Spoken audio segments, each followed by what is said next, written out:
in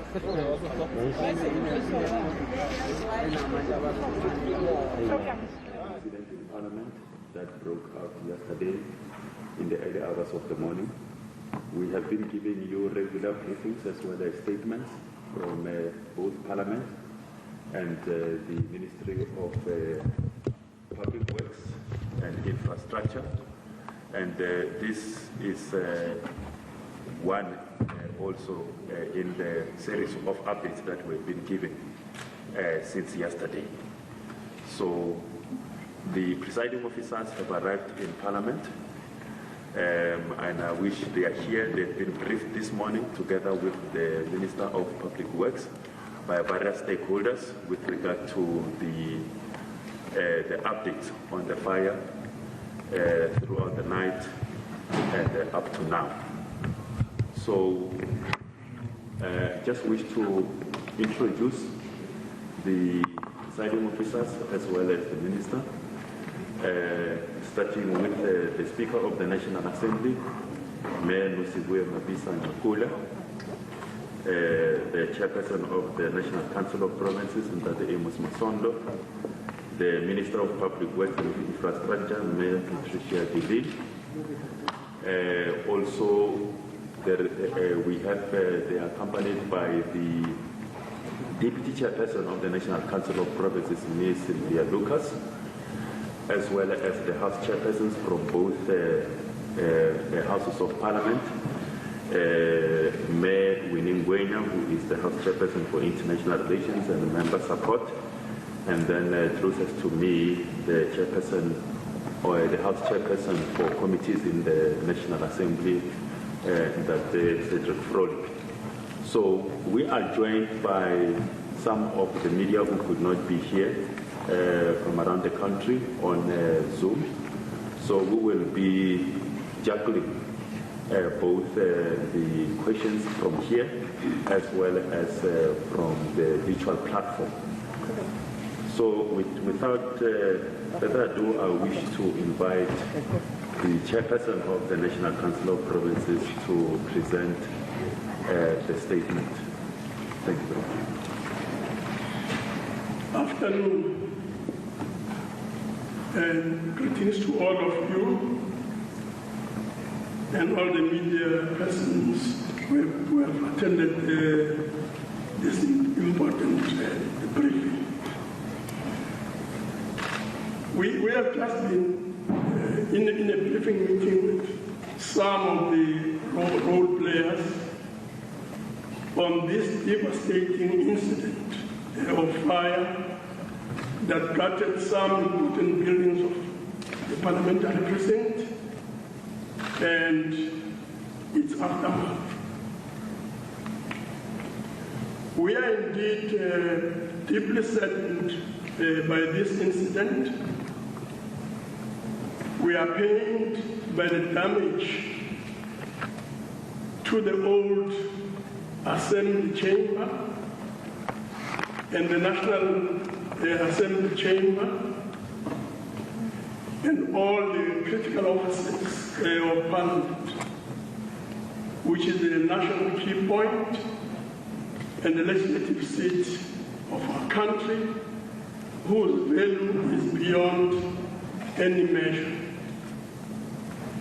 This democratic institution has a deep history which represents unparalleled heritage treasures for our country and a source of social unity and cohesion required in our nation building program.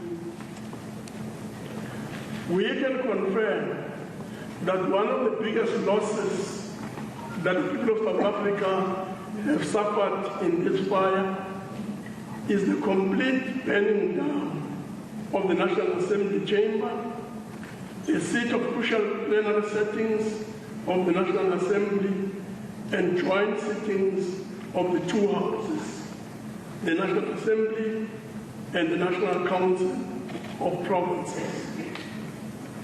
The Assembly, as one of the two houses of Parliament, occupies an important place in the history and evolution of our constitutional democracy. This is a house where over 2,000 transformative pieces of legislation have been passed since the dawn of our democracy. The National Assembly building is historically the third of a series of phases of interlinked buildings comprising Parliament. It was built between 1983 and 1985 to accommodate the expanded needs of the apartheid tricameral Parliament. The building follows the same neoclassical style of the other two buildings, and a notable feature of the facades in that all the decorative elements were skillfully made up of the prefabricated concrete using special molds prepared for the purpose. The architects all made extensive use of local granite and marble for the lobbies, with rich geometric details and patterns. Referencing the original 1885 building of the National Council of Provinces, a building from 100 years earlier. In 2008, new offices were added for the President, the Speaker, and Deputy Speaker. These new additions have not been affected by the fire. We appreciate the fact that some important sections were saved. These include the NCOP chamber and offices, the Parliamentary Library, the museum including artworks and heritage objects, as well as the case kammer tapestry of the ground floor of the old Assembly building. We wish to reiterate our gratitude to the responsive firefighting and rescue services of the City of Cape Town, the Minister and the Department of Public Works, Ms. Patricia de Lille, and the South African Police Services, as well as all our officials. We are grateful to the President Cyril Ramaphosa, and a number of members of his executive who have been hands-on from the outset and providing moral support to the firefighters. The multi-agency and the multi-pronged investigations are underway and will be in full swing once the whole building is declared safe and handed over to the investigation team. We wish to assure all the people of South Africa that we will leave no stone unturned to enable appropriate actions to be taken by all relevant authorities. As demonstrated during the onset of the COVID-19 pandemic, Parliament will once again demonstrate its resilience and adaptability to ensure sustainable delivery on its three-legged mandate of lawmaking, executive oversight, and public participation.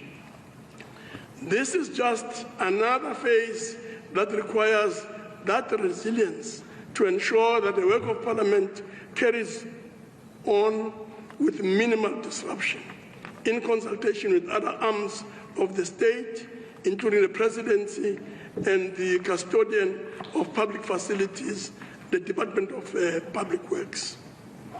We wish to assure you that the State of the Nation address and the budget speech and other programs will proceed as planned. Details will be shared when concrete alternatives are done. We have noted a number of speculative reports regarding the cause of this incident, including those circulating in the social media space. What has been even more worrying is that some of these statements have been attributed to formal statements by the organizations.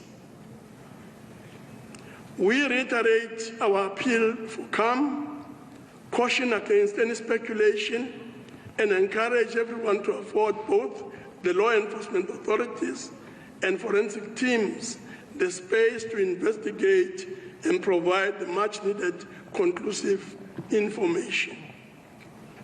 The Precinct of Parliament continued to be guided by the South African Police Services, which was responsible for alerting the fire department when the fire started. Anyone with valuable information that they feel could assist in the investigations is encouraged to supply such to the relevant authorities instead of making wild and unhelpful speculations. As the presiding officers, we are humbled by the messages of support and offers for assistance from various organizations and public institutions.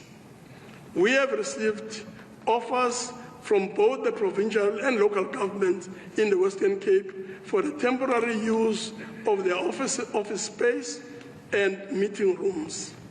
We have also received messages of support from sister organizations such as the Commonwealth Parliamentary Forum.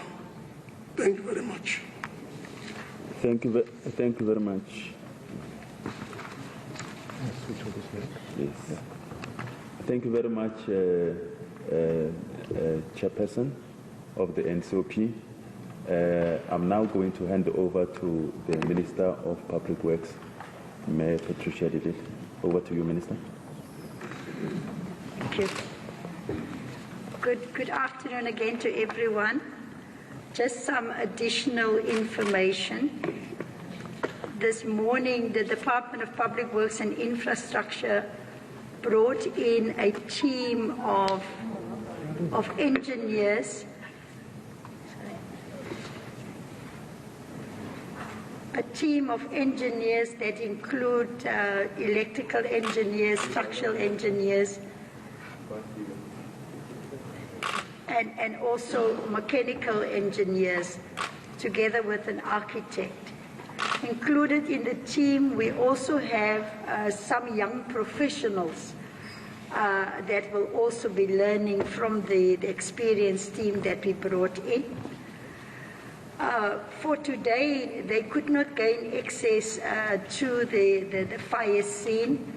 The temperature inside the building is still plus minus 100 degrees Celsius, down from what it was yesterday at over 400 degrees Celsius. But what they've done in the meantime is to use a drone that they are putting inside the building to assess the structure of the building until the temperatures can cool down. So the engineers will focus on the repairs that need to be done, also on the cost of the repairs and the time frames for the repairs. Then we've also brought in a fire expert that will determine exactly where the fire started, together with a fire forensic team. Their work has also started today. We are being informed by the professional teams that we can expect a preliminary report by Friday morning about their preliminary findings, and that report will then be shared also with Madam Speaker and the presiding officers, and we will then decide together what to do. And once we've seen the full extent of the cost and what needs to be prepared. So I just wanted to make that addition. Thank you.